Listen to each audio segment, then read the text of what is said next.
شهر رمضان الذي أنزل فيه القرآن هدى للناس. السلام عليكم ورحمة الله وبركاته. بسم الله الرحمن الرحيم. الحمد لله والصلاة والسلام على رسول الله وعلى آله وصحبه وأجمعين. أما بعد، فقد قال الله تعالى في القرآن الكريم: فإذا قضيتم مناسككم فاذكروا الله كذكركم آباءكم أو أشد ذكرا فمن الناس من يقول ربنا آتنا في الدنيا وما له في الآخرة من خلاق ومنهم من يقول ربنا آتنا في الدنيا حسنة وفي الآخرة حسنة وقنا عذاب النار.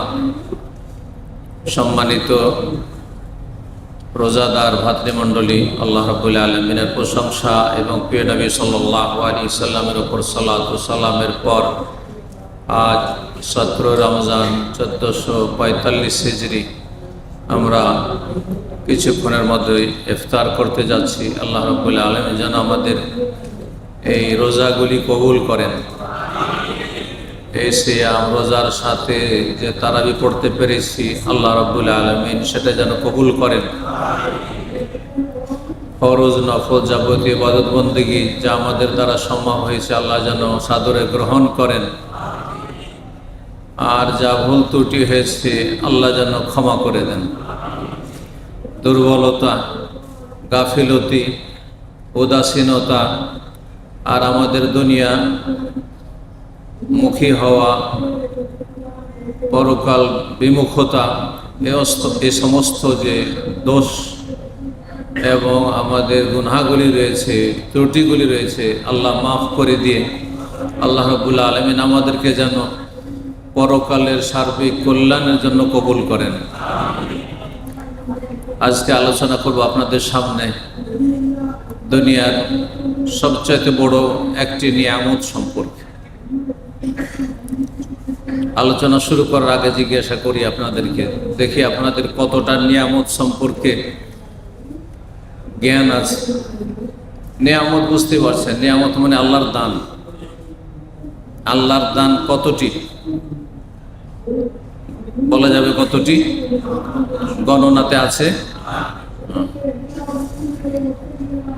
আল্লাহর দানের বাইরে আর কারো দান আছে? মানে সবকিছুই তাহলে আল্লাহর দান, আল্লাহর নিয়ামত, অনুগ্রহ। ওমা বিকুম মিন নি'মাতিন ফামিনাল্লাহ। তোমাদের কাছে যাই আছে সব আল্লাহর, সব কার পক্ষ থেকে? ফামিনাল্লাহ, আল্লাহর পক্ষ থেকে। বেঁচে আছি তবু আল্লাহ বাঁচিয়ে রেখেছেন। সুস্থ আছি, আল্লাহ সুস্থ রেখেছেন। নিরাপদ আছি তো আল্লাহ নিরাপদ রেখেছেন, তাই না? ঈমানের অবস্থায় আছি, সেটাও আল্লাহর নিয়ামতে আল্লাহ রেখেছেন। হ্যাঁ, আজকে যে রোজাটা রাখতে পারছি, এটা আল্লাহর নিয়ামত, আল্লাহ রাখিয়েছেন। যদি একটু অন্তরটা শয়তানের দিকে ফিরে যায়, তাহলে আর রোজা রাখা সম্ভব নয়, আর নামাজ পড়া সম্ভব নয়, আর জান্নাত হাসিল করা সম্ভব নয়। সবকিছু আল্লাহর পক্ষ থেকে। আর সমস্ত নিয়ামত কার পক্ষ থেকে? আল্লাহর পক্ষ থেকে। নিয়ামত মানে অনুগ্রহ, আল্লাহর নিয়ামত, নিয়ামতুল্লাহ। আর সমস্ত নিয়ামত হচ্ছে আল্লাহর দান। কোনো ওলি গোস কুতুব দিয়ে থাকে? হ্যাঁ, এমন কিছু আছে আপনার কাছে?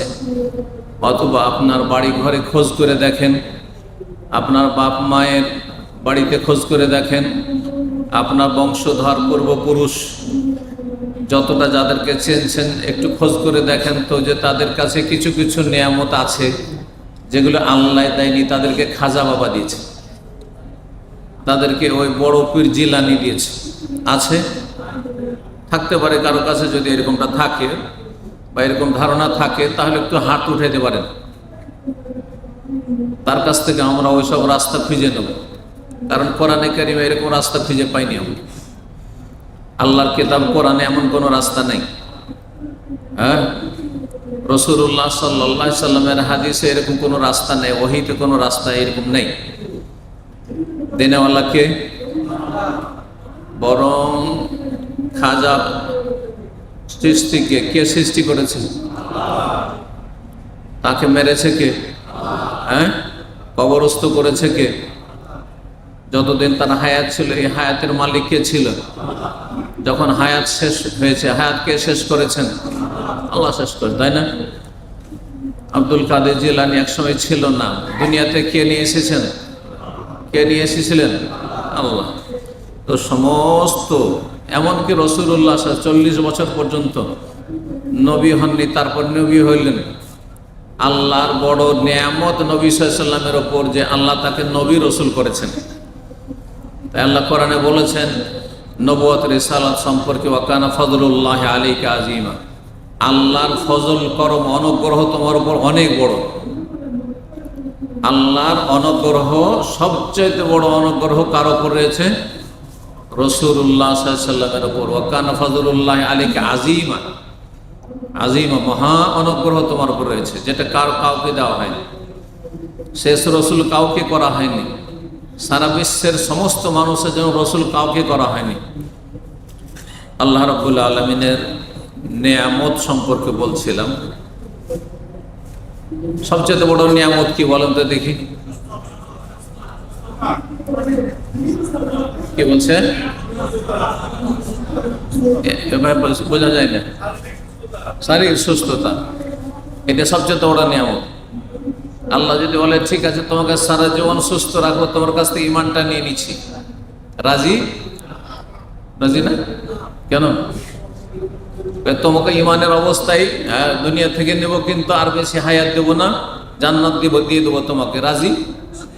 হ্যাঁ, তাতে রাজি, কারণ জান্নাত পাবো, তাই না? আমার হায়াত এখন চলে গেল, আমি জান্নাত পাবো। কিন্তু যদি বলা হয় তোমার কাছ থেকে ইমানটা নিয়ে নেবো, তোমাকে আরো 500 বছর বাঁচাবো, আছেন কেউ এরকম? যে তোমাকে ইমান দেবো না, জান্নাত দেবো না, কিন্তু তোমাকে আরো 500 বছর বাঁচিয়ে রাখবো, দাজ্জাল ইয়াজুজ মাজুজের সাথে সাক্ষাৎ ঘটিয়ে ছাড়বো তোমার, চান নাকি কেউ? তাহলে বোঝা গেল যে সুস্থতা সবচেয়ে বড় নিয়ামত নয়। সবচেয়ে বড় নিয়ামত কি? ঈমান, ইসলাম। আপনি একজন মুসলিম, আমি একজন মুসলিম মুমিন, এটা সবচেয়ে বড় নিয়ামত। কারণ মুমিন মুসলিম বেঁচে থাকলেও আল্লাহ তার উপর সন্তুষ্ট, যেহেতু সে মুসলিম। মুসলিম মানে জন্মসূত্রে মুসলিম নয়, কিন্তু মানে ইসলামের কাজ করে মুসলিম। হ্যাঁ, ইমান ঠিক রেখে মুসলিম, ইমানে যে 6টা খুঁটি আছে সেগুলো ঠিক রেখে। সবচেয়ে বড় নিয়ামত হচ্ছে ইমান, ইসলাম। ইমান ইসলাম থাকে তো জান্নাত পাবেনি। আর ইমান ইসলাম না থেকে যদি শিরক থাকে, মাজার পূজা থাকে, মূর্তি পূজা থাকে, নাস্তিক যদি সারা পৃথিবীর রাষ্ট্রধর হয়, তার কাছে কিছুই নেই। কেন? ফেরাউনের চাইতে বড় সেই যুগে রাষ্ট্রীয় ক্ষমতাধর কেউ ছিল? হ্যাঁ, কি অবস্থা দেখেন তো দেখি, শেষ পরিণামটা কি হলো?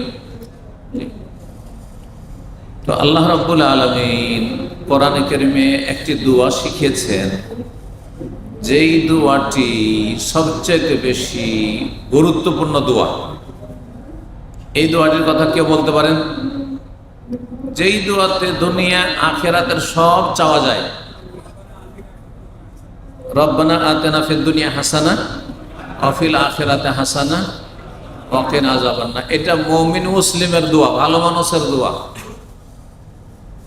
তার আগে আল্লাহ বলছেন ফামিনহুম মান ইয়াকুলু, কিছু পেট পূজারি আছে, কিছু লোক আছে যারা শুধু দোয়া করে কি রব্বানা আতিনা ফিদ দুনিয়া, আল্লাহ আমাদেরকে দুনিয়া দাও, গাড়ি বাড়ি নারী পয়সা চাই। সৌদি আরব এসেছেন, চলেন ইসলামী সেন্টারে, বলছে যে এখানে ইসলাম শিখতে আসেন, এখানে পয়সার জন্য এসেছি। এই শ্রেণীর লোক সম্পর্কে আল্লাহ বলছেন। এইরকম বাজে মার্কা লোক সম্পর্কে আল্লাহ বলছেন যে এরা বলে আতেনা ফিদ দুনিয়া, আল্লাহ দুনিয়া দাও, দুনিয়া চাই, শুধু পয়সা চাই, ক্ষমতা চাই, হ্যাঁ, সুনাম চাই, ব্যাস দুনিয়ার খ্যাতি চাই। ওমা লাহু ফিল আখিরাতি মিন খালাক, আখিরাতে কিচ্ছু নেই, পরকালে কিছুই নেই, কোনো একটা অংশই নেই, তার কোনো অধিকার নেই, তার সোজা জাহান্নাম। অমিনহুম মান ইয়াকুলু, তবে কতক ভালো মানুষ আছে যারা বলে রব্বানা আতিনা ফিদ দুনিয়া হাসানা, আল্লাহ দুনিয়াতেও আমাকে ভালাই দাও, ওয়া ফিল আখিরাতি হাসানা, আর পরকালেও আমাকে ভালাই দাও, সার্বিক কল্যাণ দাও, ওয়া কিনা আযাবান নার, জাহান্নামের আযাব থেকে আমাদেরকে রক্ষা করো। রব্বানা আতিনা ফিদ দুনিয়া হাসানা, দুনিয়াতে আমাদেরকে কল্যাণ দাও, মঙ্গল দাও, ওয়া ফিল আখিরাতি হাসানা, আর পরকালেও সার্বিক কল্যাণ মঙ্গল দাও। দুনিয়ার হাসানা বলছি, দুনিয়ার হাসানা হচ্ছে আজকের বিষয়বস্তু, আর পরকালের সবচেয়ে বড় হাসানা হচ্ছে জান্নাত, সবচেয়ে বড় মঙ্গল হচ্ছে জান্নাত পাওয়া, জাহান্নাম থেকে রক্ষা পাওয়া। এই আয়াতের তাফসীরে ইমাম নওয়াবী রাহিমাহুল্লাহ বলছেন হাসানাতুদ দুনিয়া, দুনিয়ার ভালাই, দুনিয়ার মঙ্গল কি বলছেন? আসসিহাতু, সুস্থতা, ওয়াল আফিয়াতু, নিরাপত্তা। আফিয়াত মানে সার্বিক দিক থেকে নিরাপত্তা, সুস্থতা। ও হাসানাতুল আখিরা, আর পরকালের হাসানা কল্যাণ হচ্ছে আর তৌফিক লিল খাইরি, ভালো কাজের জন্য আল্লাহর পক্ষ থেকে স্পেশাল তৌফিক, শক্তি, সমর্থন। ভালো কাজ করতেই ভালো লাগে, নামাজ পড়তেই ভালো লাগে, রোজা রাখতেই ভালো লাগে, যাকাত দিতেই ভালো লাগে, দান খেরাত করতেই ভালো লাগে, হজ উমরা যেতেই ভালো লাগে, নেকির কাজে গরিব দুঃখীকে দেখতে, তাদের সাহায্য করতেই ভালো লাগে, আর আত্মীয় স্বজনের খোঁজ খবর নিতেই ভালো লাগে। নিজে এত ভালো ভালো খাবার ভালো লাগে না, কিন্তু আমি কোনো রকম করে আমার সংসারটা চালিয়ে মানুষের উপকার যদি করতে পারি, এইটাই আমাকে ভালো লাগে। এটা হচ্ছে আখিরাতের কি হাসানা, তার মানে পরকালও ভালো আপনার। বলছেন হাসানাতুল আখিরা, পরকালের হাসানা হচ্ছে আর তৌফিক লিল খাইর, কল্যাণের জন্য আল্লাহর তৌফিক, সাহায্য, ওয়াল মাগফিরা, এবং ক্ষমা পেয়ে যাওয়া। যে আখিরাতে এমন অবস্থায় হাজির হলেন আল্লাহর কাছে যে আল্লাহ অগ্রিম মাফ করে দিয়েছেন, যা তোর সব মাফ, যা করেছিস বিনা হিসাবে মাফ, এখন কোনো হিসাব নেই তোর, আল্লাহ হিসাব চাইবেন না। যদি এমন অবস্থা আপনি নিজের তৈরি করতে পারেন, তো জানবেন যে আপনার এই দোয়া কবুল হয়েছে। তাহলে মুখে দোয়া করলে হবে না, কাজে দোয়া করতে হবে। তো এই যে সুস্থতা এবং আফিয়াত, আফিয়াত এমন একটি আরবি শব্দ, সুস্থতাকে সেহা বলা হয় আরবিতে, এর তো অনুবাদ শাব্দিক তর্জমা করা যায়, কিন্তু আফিয়াতের বাংলা, ইংলিশ, উর্দু দিয়ে কখনো তর্জমা হয়নি, যার ফলে উর্দু ভাষা ওই আফিয়াত শব্দটাই ধার করেছে, কিন্তু বাংলাতে আফিয়াত ধার করলে বাঙালিরা বুঝবে না। উর্দুতে খের আফিয়াত সে হ্যাঁ, খের আফিয়াত, আফিয়াত শব্দটা তারা ধার করবে, মানে উর্দু ভাষার মধ্যে এই ক্ষমতাটা আছে যে তারা উর্দু ভাষা বিভিন্ন ভাষা থেকে ধার করা ভাষা, যদিও এক ভাষা আর এক ভাষা থেকে সহযোগিতা নিয়ে থাকে। তো আফিয়াতের সম্পর্কে আলোচনা করছিলেন। আফিয়াত কি? দুনিয়ার আফিয়াত শোনাই। দুনিয়ার আফিয়াত হচ্ছে ফাল আফিয়াত হিয়া দিফাউল্লাহ আনিল আবদি, বান্দার পক্ষ থেকে আল্লাহর ডিফেন্স করা। আমি আল্লাহর বান্দা, আল্লাহ আমার পক্ষ থেকে ডিফেন্স করছেন। আমার দুশ্মন কি করছে না করছো আমার মাথার ব্যথা না, ও আল্লাহ দেখছে, দুশ্মনকে সামলাবে আল্লাহ। এটা হচ্ছে আফিয়াত, আমার চিন্তা নেই। আপনি এমন মুমিন হন, মুসলিম হন, যে আপনি নিজের নিয়ে চিন্তা করিয়েন না, আপনি নিজের পরিবার নিয়ে চিন্তা করিয়েন না। আল্লাহ সবসময় আছেন, আল্লাহর ফেরেশতা লাগিয়ে রেখেছে আপনার হেফাজতের জন্য, আপনার সুরক্ষার জন্য, আপনার প্রতিরক্ষার জন্য। তো বলছেন যে আল্লাহ রাব্বুল আলামিন ডিফেন্স করেন বান্দার পক্ষ থেকে। কোন ক্ষেত্রে? অসুখ বিসুখ আসলে, জামিয়া আল আসকামাল বালা, বালা মুসিবত এবং রোগের ক্ষেত্রে আল্লাহ ডিফেন্স করেন। রোগ আক্রমণ করতে যাচ্ছে, রোগের ভাইরাস আক্রমণ করতে যাচ্ছে, বালা মুসিবত আক্রমণ করতে যাচ্ছে, চারিদিক থেকে বালা মুসিবত ঘনিয়ে আসছে, আল্লাহ তার ফেরেশতাকে নিযুক্ত রেখেছেন, আর সেটা দিয়ে কি করছেন? প্রতিরক্ষার ব্যবস্থা করছেন, ডিফেন্সের ব্যবস্থা করছেন। ওই রকম অজামি মা ইয়াকরাহু ওয়া ইয়াসিনহু, এইরকমই যা মানুষকে কষ্ট দেয়। বালা মুসিবত ওই রকম নয়, কিন্তু সামান্য কিছু তো কষ্ট হইতে পারে। একটু হোঁচট খেলেন, হ্যাঁ, একটা কিছু হারিয়ে গেল, একটু মানসিক শারীরিক আঘাত লাগলো, এটা পারিবারিক কষ্ট হলো, ঝামেলা হয়ে গেল, অথবা রাস্তাঘাটে কত কারোর সাথে ঝামেলা হয়ে গেল, মন মেজাজটা খারাপ হয়ে গেল, এই সমস্ত কিছুতে মানুষকে যাতে কষ্ট দেয় এমন কিছুর ক্ষেত্রে আল্লাহর পক্ষ থেকে প্রতিরক্ষার ব্যবস্থা করা, এটা হচ্ছে দুনিয়ার আফিয়াত। দুনিয়ার ক্ষেত্রে আফিয়াতের এতটুকু অর্থ যে শারীরিকভাবে, মানসিকভাবে, পারিবারিকভাবে, আর্থিকভাবে, সব দিক থেকে চারিদিকে যে সবের প্রয়োজন আমার আছে, আর যেখানে আমি বসবাস করি, আপনি যেখানে বসবাস করছেন সেখানে আপনার পক্ষ থেকে আল্লাহ ডিফেন্সের ব্যবস্থা করেছেন, প্রতিরক্ষার ব্যবস্থা করেছেন। সুতরাং আপনাকে কোনো কষ্ট হতে দেবে না, হ্যাঁ, এসব কোনো কষ্টই না আপনার জন্য। আর যদি কেউ কষ্ট দিতে চায় তার সর্বনাশ হবে। দেখা যাচ্ছে এই জন্য আল্লাহর নেক বান্দাদেরকে যারা কষ্ট দেওয়ার চেষ্টা করেছে আর তার নিজের গর্ত নিজেই খনন করেছে, সেই গর্তে সে নিজেই ধ্বংস হয়েছে। জি, চিন্তা করুন তো দেখি, যে মূসা আলাইহিস সালামকে ধ্বংস করতে চেয়েছিল, তাই না? বনী ইসরাঈলকে ধ্বংস করতে চেয়েছিল, যেখানে ধ্বংস করতে চেয়েছিল, হ্যাঁ, আর যে অহংকার করেছিল আল্লাহ রাব্বুল আলামিন সেখানেই ধ্বংস করলেন। সেখানে ফেরাউনের সেনাবাহিনীকে ধ্বংস করলেন। আখিরাতের আফিয়াত, পরকালও আফিয়াত। পরকালের আফিয়াত কি? দেফাউল্লাহ, আল্লাহর পক্ষ থেকে ডিফেন্স, জামিয়া আহওয়ালিল আখিরা, পরকালের যত ভয়াবহতা আছে। পরকালে এক একটি স্তর বড় ভয়াবহ স্তর, মানুষের মরণের মুহূর্ত থেকে শুরু করি, তারপরে সেই যে কবরে নামানো হইল আর মুনকার নাকে উঠাই বসাইল, কি যে ভয়াবহ অবস্থা। আর তারপরে যে পরিস্থিতিগুলো রয়েছে, আর তারপরে হাসরের মাঠে যে উঠে যেতে হবে, আর তারপর এক একটি বিষয় যে রয়েছে, পুলসিরাত রয়েছে, তো আপনার সেখানে আল্লাহর সামনে হিসাব রয়েছে, দাঁড়িয়ে এক একটি কথার হিসাব দিতে হবে, আমলনামা পেশ করা হবে, বাম হাতে না ডান হাতে। সুবহানাল্লাহ, কেউ কাউকে স্মরণ করবে না, কেউ কারো খোঁজ খবর রাখবে না, বাপ মা ছেলে মেয়ের খোঁজ রাখবে না, ছেলে মেয়ে বাপ মায়ের খোঁজ রাখবে না। সেই সময়ে আল্লাহর পক্ষ থেকে ডিফেন্স, প্রতিরক্ষার ব্যবস্থা। এটা হচ্ছে পরকালের আফিয়াত, কোনো চিন্তা সেখানেও থাকবে না। ফাল আফিয়াত বলছেন, সুতরাং আফিয়াত শব্দটি তাশমাল উমুরাদ দুনিয়া ওয়াল আখিরাত, দুনিয়া আখিরাতের সমস্ত কল্যাণকে শামিল। যাকে আল্লাহ আফিয়াত দিয়ে দিল সেই ব্যক্তি দুনিয়া আখিরাতের সমস্ত কল্যাণ হাসিল করে নিল, সমস্ত কল্যাণ হাসিল করে। এই জন্য আফিয়াতের দোয়া হচ্ছে জামে দোয়া। জামে দোয়া মানে অল্প কথায় অনেক কিছু চাওয়া, অল্প কথায় অনেক কিছু চাওয়া। তার মধ্যে এই দোয়াটি হচ্ছে আফিয়াতের দোয়া। আল্লাহ তুমি আফিয়াত দান করো, আল্লাহুম্মা আসআলুকাল আফিয়া। এই দোয়া হচ্ছে অত্যন্ত গুরুত্বপূর্ণ দোয়া। আপনি দুনিয়া আখিরাতের সার্বিক নিরাপত্তা, সার্বিক সুস্থতা, সার্বিক কল্যাণ আপনি চেয়ে ফেললেন। উলামায়ে কেরামগণ বলেছেন অনেকে যে নিয়ামত তো অনেক আছে, কিন্তু সবচাইতে গুরুত্বপূর্ণ নিয়ামত হচ্ছে তিনটি। রউসুন নিয়ামে সালাসা, তিনটি নিয়ামত হচ্ছে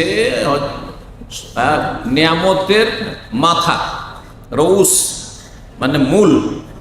এই তিনটির একটি না থাকলে অনেক কিছুই চলে গেল আপনার। এই তিনটি নিয়ামত হচ্ছে মূল নিয়ামত। বলছেন এক নম্বর হচ্ছে নেমাতুল ইসলাম, ইসলামের নিয়ামত।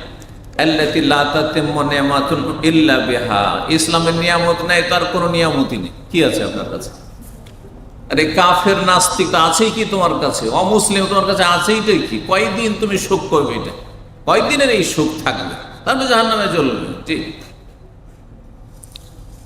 তো ইসলামের নিয়ামত সবচেয়ে বড় নিয়ামত। দুই নম্বর নিয়ামত হচ্ছে নেমাতুল আফিয়া, সুস্থতা এবং নিরাপত্তার নিয়ামত। আল্লাতী লা তাতিবুল হায়াতু ইল্লা বিহা, যদি মানুষ সুস্থ না থাকে আর যদি মানুষ নিরাপদ না থাকে, সুস্থতা এবং নিরাপত্তা, সুস্থ এবং নিরাপদ না থাকে, তাহলে দুনিয়ার সুখ কোনো সুখই না। যতই দুনিয়ার টাকা পয়সার ওপর আপনাকে শুয়ে দেওয়া হোক, যে আপনাকে টাকা পয়সার ওপরে আপনাকে বিছানা করে দেওয়া হইল, এই টাকা পয়সা আপনি যদি 100 বছরও বাঁচেন তবু শেষ করতে পারবেন না। আগামী আপনার 10 প্রজন্ম শেষ করতে পারবে না। খেয়ে দিয়ে ভোগ করে কোনো শান্তি নেই। ভালো ভালো খাবার আছে কিন্তু এক ঢোক পানি ভিতরে ঢুকছে না। অনেকে আছেন এমন হয়ে যাচ্ছে যে এত ভালো ভালো খাবার, এত ভালো ভালো জুস, আর এত ভালো ভালো ইফতারি ব্যবস্থা আছে, কিন্তু একটা ঢোক পানি ঢোকাইতে পারছেন না, এক ঢোক শরবত নিতে পারছেন না, একটু স্যুপ নিতে পারছেন না। সুবহানাল্লাহ। হ্যাঁ, রোজা রাখতে পারছেন না, খেতেও পারছেন না, আবার ছটপটও করছেন। খিদা লেগেছে, মনটা চাইছে খাবো, কিন্তু ভিতরে ঢুকাইতে পারছেন না। আল্লাহু আকবার। চিন্তা করুন। তো বলছেন যে আফিয়াতের নিয়ামত না থাকলে মানুষের দুনিয়াতে কোনো সুখ নেই। 3 নম্বর মূল নিয়ামত হচ্ছে নেমাতুল গিনা, সচ্ছলতার নিয়ামত। ধরেন ইসলামও আছে, মুসলিম, মাশাআল্লাহ, আলহামদুলিল্লাহ। আর 2 নম্বর সুস্থ আছেন আর নিরাপদ আছে। সৌদি আরবে শারীরিকভাবে সুস্থ, মানসিকভাবে সুস্থ আর নিরাপদ, আলহামদুলিল্লাহ, চলাফেরা করছি, নিরাপদ ইফতার ক্যাম্পে এসছি। কিন্তু এত অভাবে যে পকেটে একটা রিয়ালও নেই, পকেটে একটা রিয়ালও নেই, সাহরি যে কি খাবো গিয়ে তাও নেই। যদি এমনটা থাকে তাহলে কি সুখ আছে? গুরুত্বপূর্ণ তাহলে এই সচ্ছলতার নিয়ামত। সচ্ছলতা মানে এই নয় যে অনেক পয়সা, কিন্তু সচ্ছলতা মানে আমার গোটা মাস সংসার চালাতে কোনো অসুবিধা যান না, কারো কাছ থেকে একটা পয়সা ধার করজ না নিতে হয়, ব্যাস। নেমাতুল গিনা, সচ্ছলতার নিয়ামত, আল্লাতী লা ইয়াতিমুল আইশু ইল্লা বিহা। মানুষ জীবন যাপন করতে পারে না পয়সা ছাড়া, মানুষ জীবন যাপন করতে পারে না। কারণ সংসার চালাতে আপনাকে ধরেন মাসে যে টাকাটা পাঠাইতে হচ্ছে, ওই টাকাটা আপনাকে দিতে হবে। আপনার স্ত্রীর খরচ দিতে হবে, ছেলে মেয়ের খরচ দিতে হবে, বাপ মা টাকা পয়সা নেই, বাপ মাকেও চালাইতে হচ্ছে, তাদের খরচ দিতেই হবে।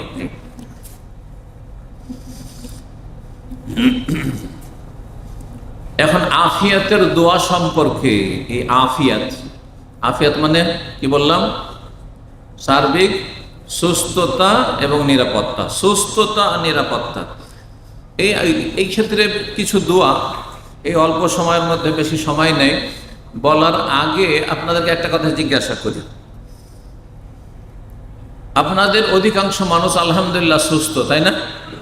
সুস্থ মানুষের চাওয়ার লিস্ট অনেক লম্বা। যদি আপনাদেরকে বলা হয় যে আল্লাহর কাছে যা চাও দোয়া করো, তাহলে আপনাদের লিস্ট অনেক লম্বা হয়ে যাবে, ঠিক না? আল্লাহ কি আমাকে জান্নাত দাও, তাই না? আল্লাহ আমাকে সুখে রাখো, সুস্থ রাখো, ঠিক না? তারপরে নিরাপদ রাখো, রুজিতে বরকত দাও। আচ্ছা, ছেলে মেয়ে দাও, ছেলে মেয়ে না থাকলে ছেলে মেয়ে আছে, ছেলে মেয়েগুলো মানুষ করা তৌফিক দাও, ইত্যাদি ইত্যাদি। যার বিয়ে শাদী হয়নি, বিয়ে শাদী ইত্যাদি। কারো মানসিক অশান্তি আছে, কারো পারিবারিক অশান্তি আছে, ইত্যাদি আল্লাহ দূর করে দাও। মানে লিস্ট লম্বা হয়ে যাবে চাওয়ার। কিন্তু একজন অসুস্থ মানুষকে যদি বলা হয় যে তুমি তো অসুস্থ, তুমি তোমার লিস্ট পেশ করো, অসুস্থ অবস্থায় তোমার আল্লাহর কাছে দোয়ার লিস্ট পেশ করো, তাহলে সে কোন দোয়া করবে বলেন? একটি শুধু দোয়া, ওর একটা ছাড়া কোনো ফিকিরই নেই। ওই স্ত্রীর কথা ভুলে গেছে, ছেলে মেয়ের কথা ভুলে গেছে, বাপ মায়ের কথা ভুলে গেছে, চাকরি বাকরি ভুলেই গেছে। হ্যাঁ, ওই কতদূর চিন্তা করার আমার সময় নেই। একটি দোয়া শুধু সবসময় মনের দোয়া, কি? যে আল্লাহ তুমি আমাকে ভালো করে দাও, আল্লাহ তুমি আমাকে ভালো করে দাও। কত গুরুত্বপূর্ণ কথাটা চিন্তা করুন। একজন অসুস্থ মানুষের দোয়া চাওয়া পাওয়া শুধু একটি, যে আল্লাহ আমাকে আগে ভালো করে দাও, আল্লাহ আমাকে সুস্থ করে দাও। আর সুস্থ মানুষের চাওয়ার শেষ নেই, চাওয়ার শেষ নেই, এইটা দাও, সেইটা দাও, ওইটা দাও, ওইটা দাও, ঠিক না? কত বড় নিয়ামত। তাহলে চিন্তা করো, সুস্থতার নিয়ামত আর আফিয়াতের নিয়ামত। এই আফিয়াত যে এত গুরুত্বপূর্ণ, সেই জন্য আব্বাস রাদিয়াল্লাহু তাআলা, তিরমিজিতে হাদিসটি রয়েছে, তিরমিজিতে হাদিসটি রয়েছে। আব্বাস রাদিয়াল্লাহু তাআলা একদিন আসলেন রাসূলুল্লাহ সাল্লাল্লাহু আলাইহি ওয়াসাল্লামের কাছে, ভাতিজার কাছে এসে বলছেন যে ভাতিজা, একটি আমাকে এমন দোয়া শিখিয়ে দাও যেই দোয়া আমি করব, স্পেশাল একটি দোয়া শিখিয়ে দাও। তো রাসূলুল্লাহ সাল্লাল্লাহু আলাইহি ওয়াসাল্লাম একটা শব্দের দোয়া শুধু শিখাচ্ছেন, ইয়া আম্মে সালিল্লাহ আল আফিয়া, চাচা আল্লাহর কাছে আফিয়াত চান আপনি, মানে সার্বিক নিরাপত্তার সুস্থতা তলব করুন, আফিয়াতের দোয়া করুন। বলছেন যে কয়েকদিন হয়ে গেল, তারপর আবার গিয়েছি, যে একটা দোয়া তো শিখলাম, ওইটি এটা তো আমার জানাই মোটামুটি যে আফিয়াত চাই, কিন্তু এত গুরুত্বপূর্ণ এটা তার ধারণা ছিল না। কয়েকদিন পর আবার গিয়েছি, গিয়ে বলছে যে ভাতিজা একটা দোয়া শিখিয়ে দাও, যে দোয়াটা আল্লাহর কাছে আমি করবো, স্পেশালি করবো। বলছে এই আম্মে সালিল্লাহ আফিয়া, আবার ওই দোয়া, 3 দিন করে ওই একই দোয়া শিখাচ্ছেন। তারপরে তখন বলছে যে ভাতিজা তুমি ডেলি তো ওই একটাই দোয়াই শিখাচ্ছ, তুমি 3 দিন হয়ে গেল শুধু একটাই দোয়া। বললেন রাসূলুল্লাহ সাল্লাল্লাহু আলাইহি ওয়াসাল্লাম যে চাচা এই আফিয়াত, সার্বিক নিরাপত্তার সুস্থতার চাইতে বড় নিয়ামত কিছু নাই, সুতরাং এই দোয়া করো। জি, রাসূলুল্লাহ সাল্লাল্লাহু আলাইহি ওয়াসাল্লামের আরেকটি হাদিসে দোয়া রয়েছে, সকাল সন্ধ্যার জিকির আজকার রয়েছে। সকালের দোয়াতে পড়তেন, বলছেন যে ইয়া আবাতি ইন্নী আসমাউকা তাদকুল্লা গাদাতিন আল্লাহুম্মা আফিনি ফি বাদানি, আল্লাহ শারীরিকভাবে আমাকে আফিয়াত দান করো, মানে শারীরিকভাবে সুস্থ রাখো। আল্লাহুম্মা আফিনি ফি সামঈ, আমার শ্রবণ শক্তি সুস্থ রাখো। আল্লাহুম্মা আফিনি বি বাসারি, আমার দৃষ্টি শক্তি সুস্থ রাখো। লা ইলাহা ইল্লা আনতা, 3 বের করে পড়তে বলেছেন। ওয়াহিনা তুমসি, সকালে এবং বিকেলে। হাদিসটি আলাদাউল মুফরাদ এবং বুখারী রাহমাহুল্লাহ নিয়েছেন, হাদিসটি হাসান। রাসূলুল্লাহ সাল্লাল্লাহু আলাইহি ওয়াসাল্লাম জানাজার দোয়ায় যে দোয়াগুলি পড়তেন, একটি তো হচ্ছে জানাজার দোয়া, অধিকাংশ লোকেরা কিন্তু আমাদের দেশে জানে না, অথচ জানাজা ফরজে কিফায়া, সুতরাং এই জানাজার দোয়া শিখা ফরজ। কি আল্লাহুম্মা গফির লাহিয়ানা ওয়া মাইয়াতানা ওয়া শাহিদানা ওয়া গায়িবানা, এই দোয়া শিখা ফরজ, মুখস্থ করা ফরজ।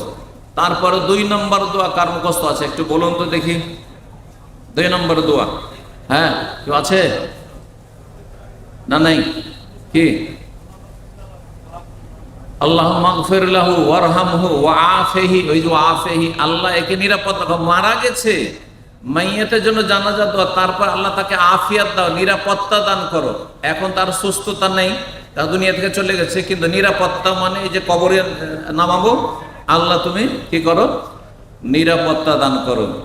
তারপর এই যে রমজান মাসে কুনুত পড়ছেন, হ্যাঁ আল্লাহুম্মা হদিনি ফিমান হাদাইত ওয়া আফিনি ফিমান আফাইত ওয়া আফিনি ফিমান আফাইত, আল্লাহ যাদেরকে সুস্থ রেখেছো, যাদেরকে নিরাপদ রেখেছো, তাদের দলে আমাকে শামিল করে, আমাকেও সুস্থ রাখো, নিরাপদ রাখো।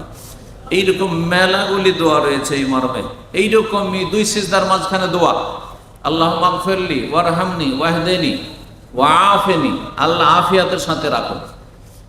20টির মতো হাদিস রয়েছে এই মর্মে, এত গুরুত্বপূর্ণ বিষয়টি। সুতরাং সুস্থতা আর নিয়ামত, আর এই যে নিরাপত্তার নিয়ামতের গুরুত্ব দেবেন, এবং এই সুস্থতা নিরাপত্তাকে রক্ষা করার জন্য আল্লাহর শুকরিয়া বেশি বেশি আদায় করবেন। আল্লাহ রাব্বুল নিয়ামতকে নেকির কাজে লাগাবেন, গুনার কাজে লাগাবেন না, পাপের কাজ থেকে বেঁচে থাকবেন। সাল্লাল্লাহু আলাইহি ওয়া সাল্লাম আলা নবিয়িনা মুহাম্মদ ওয়া আলা আলিহি ওয়া সাহবিহি আজমাইন।